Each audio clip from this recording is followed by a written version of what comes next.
నమస్తే.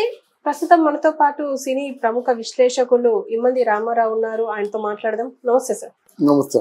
Sir, senior NTR కి ఇద్దరు బాగా ఇష్టమైన వాళ్ళు హీరోయిన్లుగా ఉండేవాళ్ళు, వాళ్ళని గాఢంగా ప్రేమించారు అని చెప్పేసి 2-3 వార్తలు చూసాము. అయితే మీరేమంటారు సార్? అంటే నిజంగానే ఇలా ఉండేదా? అంటే అప్పుడు ప్రేమగా ఉండేవాళ్ళని చెప్పగలను కానీ ప్రేమించుకున్నారని చెప్పలేను. సరే, ఎన్టీ రామారావు గారి కథా కమ్మం ఇష్యూ మనం మాట్లాడుకుందాం. చాలా మంది తెలియని విషయాలు ఏంటంటే, ఇప్పుడు మనం కొత్తగా ఎన్టీ రామారావు గారి గురించి చెప్పవలసింది ఏమి ఉండదు, కానీ ఇంతవరకు వార్తల్లోకి రాని విషయాల గురించి మనం చెప్పుకుందాం. ఆయన పెద్ద వర్కహాలిక్ మాట. ఉదయం 3:30కి లేచిన కానించి అప్పుడు నిద్ర లేచిన దగ్గర నుంచి మళ్ళీ రాత్రి నిద్రపోయేంత వరకు ఏదో పని పెట్టుకుంటారన్నమాట. ఆయన మొట్టమొదటిసారిగా ఎక్కువ సినిమాల్లో దేవిక అనే ఆర్టిస్ట్కి ఎక్కువ ప్రిఫరెన్స్ ఇచ్చేవాడు. దేవిక అనే ఆర్టిస్ట్కి ప్రిఫరెన్స్ ఇస్తే ఆవిడ కూడా మీరు గమనించి ఉన్నట్టయితే నాగేశ్వరరావు గారి పక్కన యాక్ట్ చేసేది కాదు. నాగేశ్వరరావు గారి పక్కన ఒక్క సినిమాలో కూడా చేయలేదు. అంత బిజీగా ఉన్నప్పుడు కూడా బాగా గౌరవించేవాళ్ళు. తర్వాత కొంచెం హీరోలుగా పైకి వస్తున్నప్పుడు సావిత్రి గారి కాల్ షీట్లు దొరికేవి కాదు. సావిత్రి గారి అంటే కాల్ షీట్లు దొరకడం అంటే మొత్తం అన్ని నాగేశ్వరరావు గారు బ్లాక్ చేసి పెట్టేవారు. అందుకు సావిత్రి గారి డేట్ చాలా ప్రాబ్లం అయిపోయింది. వచ్చే ప్రొడ్యూసర్లు అందరూ సావిత్రి గారు ఉంటారండి అడిగేవారు అనమాట. దాంతో ఆయనకి మండి ఒక ఆర్టిస్ట్ని తీసుకొచ్చారు. ఆర్టిస్ట్ పేరే కేఆర్ విజయ. వాళ్ళ డిస్కవరీ అన్నమాట. వాళ్ళు తీసుకొచ్చిన ఆర్టిస్ట్ పేరు కేఆర్ విజయ. ఆమె కూడా ఎన్టీ రామారావు గారిని చాలా ప్రేమగా, చాలా అభిమానంగా, వాట్నాట్ గురువు, దైవం, ఫిలాసఫర్ అన్నిటిగా చూసేది.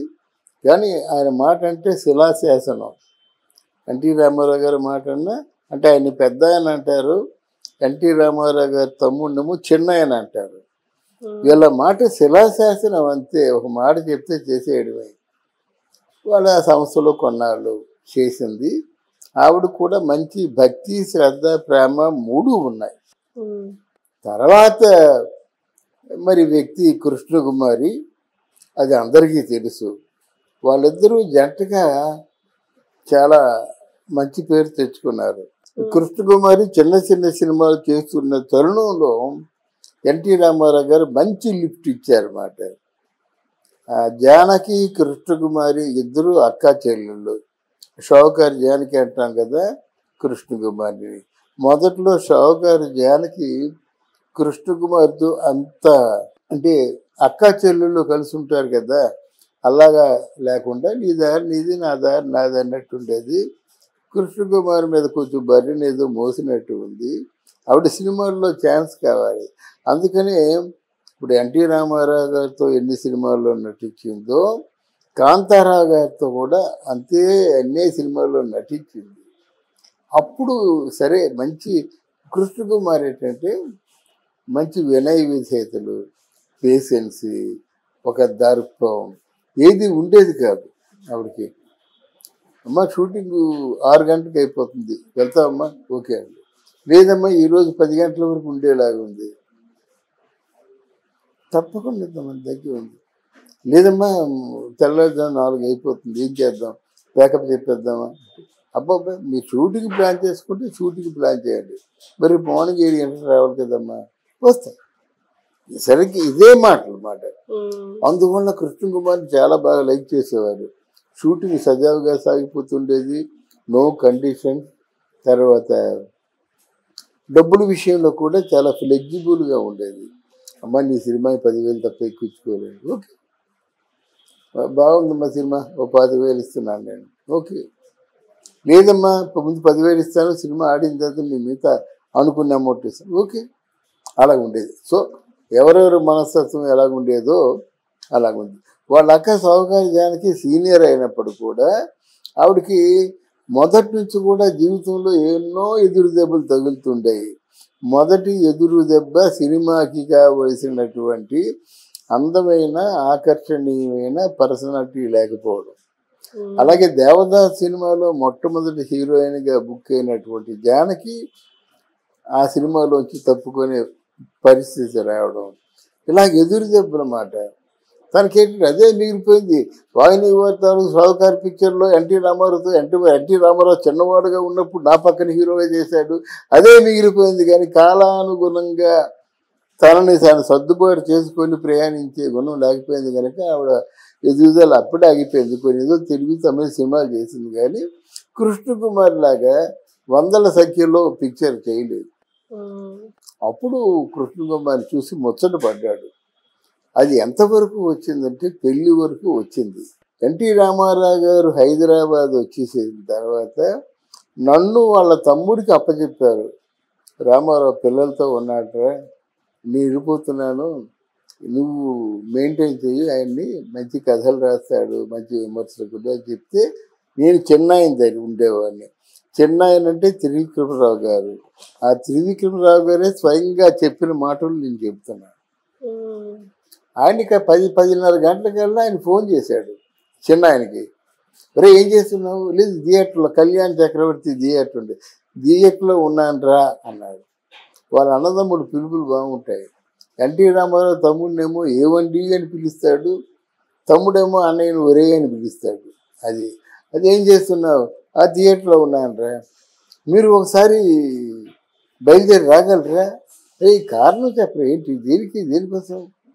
ఏం లేదు, నేను కృష్ణకుమార్ గారిని వివాహం చేసుకుంటున్నాను అని చెప్పాడు. అదేం పని రాది, ఉండు, నువ్వే నిర్ణయం తీసుకోవద్దు, నేను బయలుదేరి వస్తున్నాను అని అక్కడి నుంచి మొత్తం 4 గంటలు. అంటే విజయవాడలో ఉండేవాడు. ఇది మన మద్రాసు రావడానికి, విజయవాడ నుంచి మద్రాసు రావడానికి ఆ 10-10:30 బయలుదేరి ఉదయం 4 గంటలకు వచ్చేసాడు. అర్థమైందా? రావడమే ఎక్కడికి వెళ్ళాడు? కృష్ణకుమార్ ఇంటికి వెళ్ళాడు. వాళ్ళు ఎప్పుడు బుడ్లో ఫెస్టల్ ఉంటుంది వాళ్ళ దగ్గర. ఫెస్టల్ తీసి ఏమ్మా అంటే పట్టు చీర కట్టుకొని రెడీగా ఉంది, కారు వస్తుంది, వెళ్దామని. మా వడపల్లిని మురిగా టప్పుల్లో పెళ్ళి రెడీగా ఉంది. రెడీగా ఉంటే ఈయన వచ్చి సరికి జడిసిపోయింది. అన్నదమ్ముడు ఇద్దరు కోపం. వాళ్ళ దగ్గర రైఫిల్ ఉంటుంది, ఈ దగ్గర రైఫిల్ ఉంటుంది. తప్పు పొరపాటు చేస్తే కాల్చేస్తా ఉంటారు, కాల్చరు. కానీ అది ఏమిటి అన్నయ్య, నాదేం లేదు, మీ అన్నయ్య గారే నన్ను ఒత్తిడి చేశారు, చాలా ప్రేరణ చేశారు, అందుకని ఏంటి నోరు మే అన్నయ్య గారు ప్రేరణ చేశారా? లేదు, ఆయన బాగా లవ్ చేశారు, నన్ను ప్రాణప్రదంగా ప్రేమించారు అంటే ఎవరు చెప్పాడు నీకు? మా అన్నయ్య గారు ఒకళ్ళే లవ్ చేశారా? కాంతారావు లవ్ చేయలేదు నీకు, నాగేశ్వరరావు గారు లవ్ చేయలేదు, జగ్గయ్య గారు లవ్ చేయలేదు, ఎంతమంది లవ్ చేయలేదు? ఎంతమంది నువ్వు లేవు? చంపేస్తాను నేను. 1 గంట దాటకుండా నువ్వు చెన్నై వదిలేసి వెళ్ళిపోయావు, బతుకుతావు. 1 గంట దాటి వస్తాను నేను, నువ్వు కనిపించావు, కాల్చేస్తావు. సరిగ్గా ఇయ్యే మాట. 1 గంట దాటి వచ్చేసరికి నువ్వు కనిపించావు, కాల్చేస్తాను అనేసరికి పెట్టి బెడ్డింగ్ సర్దుకొని వెంటనే వెళ్ళిపోతుంది. 1 గంట వరకు ఎందుకు వెళ్ళిపోతామని అప్పటికేదో కారు వేసుకు వెళ్ళిపోయింది బెంగళూరు. అదే వెళ్ళిపోవడం. ఆడ వెళ్ళిపోయిన తర్వాత ఆయన ఇక్కడ ఇండియన్ ఎక్స్ప్రెస్ సంస్థ వాళ్ళ తాలూకు ఎవరో ఉన్నారు, చాలా పెద్ద సంస్థ, పెద్ద డబ్బున్న వాళ్ళు. వాళ్ళకి 28 ఎకరాల ఎస్టేట్ ఉంది. అక్కడికి వెళ్ళిపోయింది, పెళ్లి చేసుకుంది, బాగానే ఉంది. రామారావు గారు పంచాగించి అంతా తమ్ముడు రావడు కదా మరి, సర్దుకు కూర్చున్నాడు. రండి ఇప్పటికే లేట్ అయిపోయింది, ముహూర్తం దాడిపోతుంది అన్నాడు. ఎవరు చెప్పారు ఈ ముహూర్తాన్ని? ఆంధ్రదేశం అంతా నేను రాముడిలాగా, కృష్ణుడిలాగా, వెంకటేశ్వర స్వామిలాగా, సత్యనారాయణ స్వామిలాగా ప్రశంసిస్తూ ఉండేటైతే వాళ్ళందరూ ఏమైపోవాలి? ఎన్టీ రామారావు 2వ భార్య అనే విషయం తెలుసుకున్నారంటే ప్రజలు ఏమైపోవాలి? నీ అభిమానులు ఏమైపోవాలి? నీ ఫ్యూచర్ ఏమైపోవాలి? పిచ్చి పిచ్చి వేషాలు వేయద్దు, మొత్తం ఆ పంచ గించంతా ఇప్పేసి షూటింగ్కి రెడీ అవ్వు. వాళ్ళకు ఉండేది వాళ్ళ అనుబంధం. అది చాలా బాగా వైరల్ అయిపోయింది అన్నమాట. అంటే ఇంకా ప్రేమించేవాళ్ళంటే రామారావు గారు ప్రేమించేవాళ్ళు చాలామంది ఉన్నారమ్మా. అవన్నీ మనం చెప్పడం, అది అన్అఫిషియల్గా చెప్పడం మంచి సరైన పద్ధతి. కానీ ఇది అందరూ ఆనందించే మాటలు ఇవి. దేవిక అంటే అందరికీ తెలుసు, కృష్ణకుమార్ అంటే అందరికీ తెలుసు, కేఆర్ విజయ్ అంటే అందరికీ తెలుసు. ఇలా కొంతమంది ఉన్నారు. వాళ్ళకి ఎప్పుడు కూడా రామారావు గారు అండగా ఉండేవారు.